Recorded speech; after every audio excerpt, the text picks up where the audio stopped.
Faida nyingine inayotokana na ada na tozo ni baraza kutuwezesha kufanya au kutuwezesha kukagua kwa ajili ya kulinda afya ya wanajamii au Watanzania kwa ujumla. Kwamba hii miradi ya maendeleo ipo maeneo mbalimbali hapa nchini.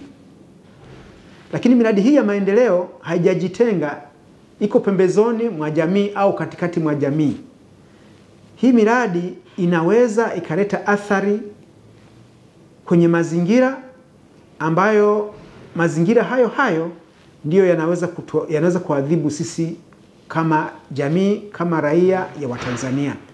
Kwa hiyo iwapo baraza hatutopata rasilimali fedha, basi tutashindwa kukagua hii miradi yenye athari hasi kwenye mazingira, na matokeo yake viwanda hivi au miradi hii itaathiri afya ya Watanzania kupitia hewa chafu tunayoivuta, kupitia maji machafu yaliyochafuliwa na viwanda pamoja na migodi, kiasi kwamba tutakosa maji safi ya kutumia. Kama tukitumia machafu hivyo, basi tutaathirika kiafya, ikiwa ni pamoja na udongo ambao ni rasilimali muhimu sana kwa ajili ya kilimo.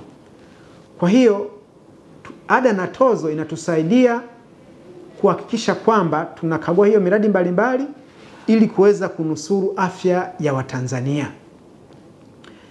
Faida nyingine inayotokana na ada na tozo ni kuboresha mahusiano.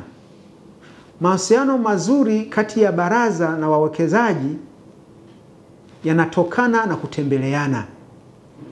Kwa hiyo iwapo ada na tozo zitatolewa na wawekezaji kwa ajili ya kuliwezesha baraza kufanya shughuli zake, itatuwezesha na sisi kuwa na mahusiano mazuri na wawekezaji, ikiwa ni pamoja na mahusiano mazuri na jamii ya Watanzania, kwa sababu kwa ujumla wake tunanusuru na kulinda mazingira na hasa afya ya Watanzania wote.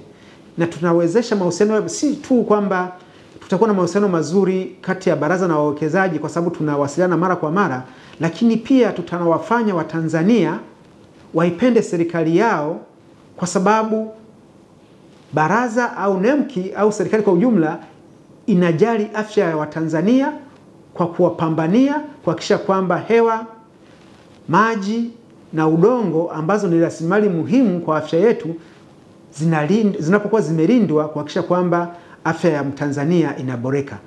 NEMC TV, mazingira yetu, uhai wetu.